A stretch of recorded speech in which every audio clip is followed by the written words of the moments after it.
Alternative à la maison de retraite, l'accueil dans une famille représente dans l'Aube plus de 170 lits. 170 lits dont 3 chez Isabelle Grassi.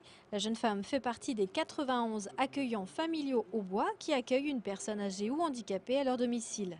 Depuis 2 ans et demi, Isabelle est soignante, passe ses journées à s'occuper de personnes âgées, personnes qui ne peuvent plus rester chez elles. Toilettes, lever, coucher, repas, présence, chaleur humaine.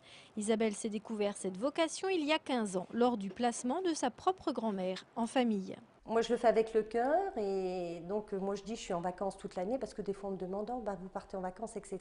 Mais bon, c'est vrai que j'ai pas le besoin à ce jour de, je me sens bien chez moi, vous voyez.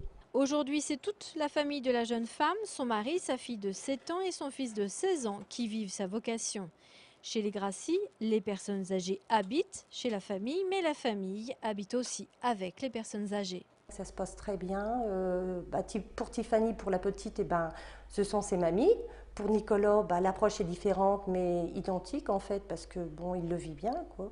C'est vrai il est proche de la personne âgée. La personne âgée aussi le ressent par des sourires. On voit que bon, le courant passe bien en fait. Depuis 1989, les particuliers peuvent recevoir un agrément du Conseil général pour être accueillant familial.